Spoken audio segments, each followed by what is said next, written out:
Hello students, let's read the question. So the question is having assertion and reason. We have to select the correct option regarding this assertion and reason whether these are correct or not. Assertion is both facilitated diffusion and active transport are sensitive to inhibitors. ये तो correct है.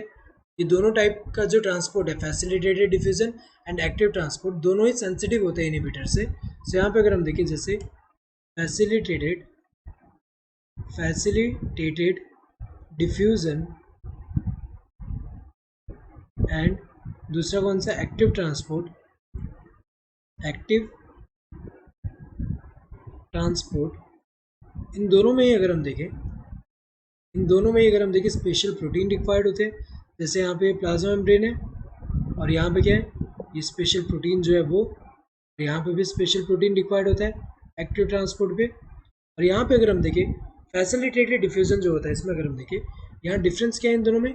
यहाँ पे जैसे किसी particular molecule का high concentration है, high concentration, और यहाँ पे क्या है लो कंसंट्रेशन है. और सेम यहाँ पे किसी पर्टिकुलर मॉलिक्यूल का क्या है हाई कंसंट्रेशन,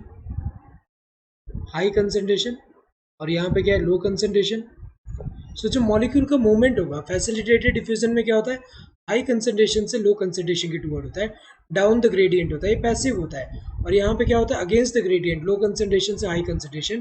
तो ये एक्टिव है, यहाँ पे एटीपी का रिक्वायरमेंट होता है, एटीपी यहाँ पे रिक्वायर्ड होगा. तो अगर देखा जाए यहाँ पे जब इनहिबिटर्स जब आते हैं, इनहिबिटर्स जब बाइंड करेंगे यहाँ पे, तो इससे क्या होगा इसके साइड चेन, प्रोटीन में जो साइड चेन है वहाँ पे रिएक्ट करके इसको इनएक्टिवेट कर देते हैं. इसलिए अगर हम देखिए तो करेक्ट है कि ये सेंसिटिव है इनहिबिटर से. रीज़न क्या दिया है in both type of transportation protein inhibitors lead to inactivation of protein. ये तो करेक्ट है, दोनों ही टाइप के ट्रांसपोर्टेशन में क्या होता है कि जो प्रोटीन इनहिबिटर जब बाइंड करता है तो यहाँ पे जो प्रोटीन का फंक्शन जो है वो इनहिबिट हो रहा है, एक तरह से ट्रांसपोर्ट जो इनहिबिट हो रहा है. तो इनहिबिट हो रहा है यहाँ पे इससे, इसीलिए हम क्या बोल रहे हैं कि ये सेंसिटिव है इनहिबिटर से. So both are correct and reason is the correct explanation of assertion. So if both assertion and reason are true and reason is the correct explanation of assertion, ये तो सही है. ये सिलेक्ट तब करना है जब दोनों करेक्ट हो और reason correct explanation of assertion का, ये तो सही है.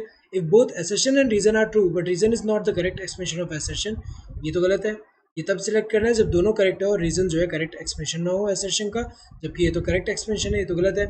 If assertion is true but reason is false, ये तो गलत है क्योंकि assertion जो है यहाँ पे assertion एंड रीजन दोनों के दोनों ट्रू है, और ये तब सिलेक्ट करना है जब assertion ट्रू हो और रीजन जो है फॉल्स हो, तो ये तो गलत है. If both assertion and reason are false, ये तब सिलेक्ट करना है जब दोनों फॉल्स हो, जबकि ये दोनों ट्रू है. So correct answer would be this first one. Hope you understood the question. Thank you and all the best.